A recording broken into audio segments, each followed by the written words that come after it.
Our reading from the Revelation to John today reminds me very much of a guided meditation my mother used to teach me when I was a little girl and I couldn't fall asleep.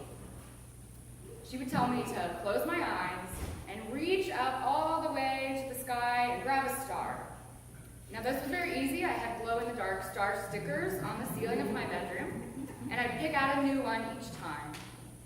Now on the star would be my guardian angel, who took me by the hand, and we flew all the way around the world to this place that was sunny, a grassy hill.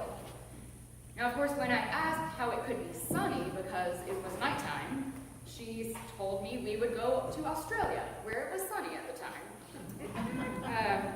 And now on this hill, I would see a garden surrounded by a picket fence, and it would be full of flowers. She would tell me to name all of the different types of flowers I saw, and I would try to name as many as I could. And if I was still awake at that time, I would find my way to the middle of the garden, and there was a tree, a big tree, surrounded by this calm moat, much like the tree in John's vision, the tree of life, which provides fruit and healing for the world. Except in my tree of life, there was a wooden swing, and I would jump over the moat and sit on the swing, and the guardian angel would push me all the way up to the sky. And as I reached the very, very tippy top, I would look down and see all of the people in my life who loved me, and all of the people in my life who I loved. And I would try and name them, each one. By the time I got through my family, I was usually asleep. Now, I don't know if John felt the same level of comfort while receiving the revelation of the apocalypse, because some of it is pretty bizarre. But to think about the possibility of a new Jerusalem, a new world, a place where there is never any darkness, where there is always enough to eat, resources for everyone to have health and healing, where we will see God face to face and finally know what it feels like to be fully known and fully seen, to be surrounded by everyone who loves you, everyone you have ever loved. It sounds wonderful, doesn't it? There is nothing like that in our world that we can see or know or study outside of our own mind's eye. Even Australia gets dark during the nighttime. Even the ropes of tree swings can fray and snap. Flowers wither in the winter.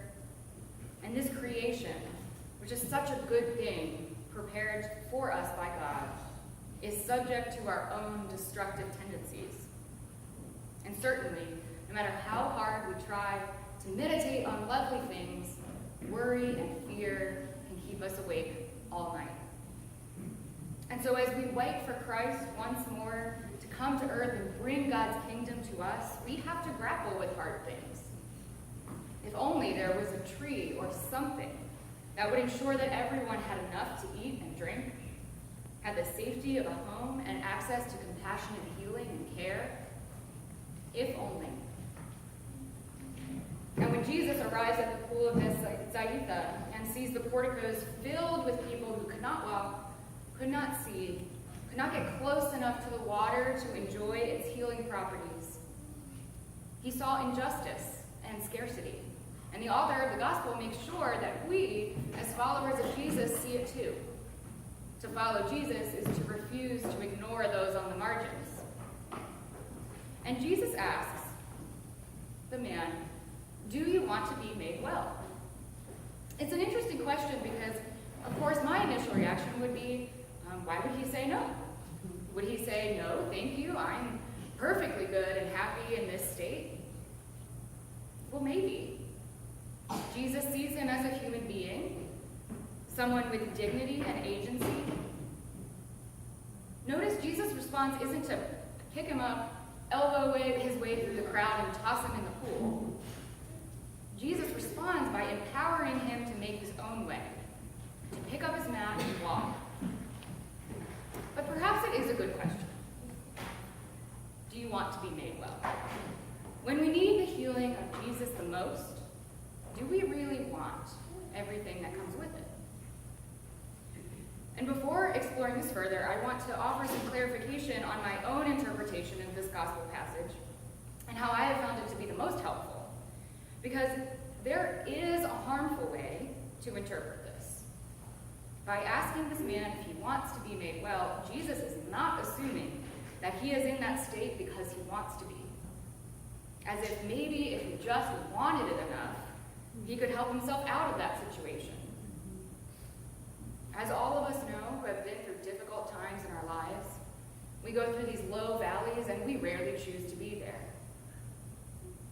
So I think our answer to Jesus' question, do you want to be made well, will always be yes, eventually. But we have to be prepared for what that means. Our world is full of temptation to remain in our stubborn old ways of jealousy and hatred and greed and prejudice and comfort. So when Jesus extends a hand to us and asks us if we want to be made well, it may not always be the easiest question to answer. And we like to think that we have been cured of racism and fear of those who are different than we are. We like to think we are allies to the oppressed and helpful to the poor, but do we really want to honestly evaluate our relationships to complicated issues? Doing so may mean that we leave our comfort zones. We enter into uncertainty and into the vulnerability of required to truly love another person and this beautiful creation fully. It can be really easy to tell Jesus that we are just fine the way we are, thank you very much. We are fine sitting in our anger, indignation, in the comfort of harmful things at the expense of others, even if it eats away at our very cores. But for the kingdom to finally come to earth, we have to say yes. Jesus' healing is less like the still waters of Psalm 23, or even the calm little moat around my garden tree. It is much more like the stirred up waters of a pool, the ripples of footsteps on the Sea of Galilee, the roaring columns of the Red Sea, and of course like this river of living water in Revelation, bright like crystal, flooding the streets of New Jerusalem and giving life to the trees so that everybody has enough. Healing is not easy. Confronting our own limitations is not easy. Seeing injustice and humanity the way Jesus sees them is certainly not easy. And I don't have any answers. But when it gets hard, I invite you to try out my childhood meditation in a way that works best for you. And for me, that is sitting on a swing in the sunshine, surrounded by God and humanity in the faces of all of those who love me. And when we are asked, do you want to be made well? May we answer, yes, Lord.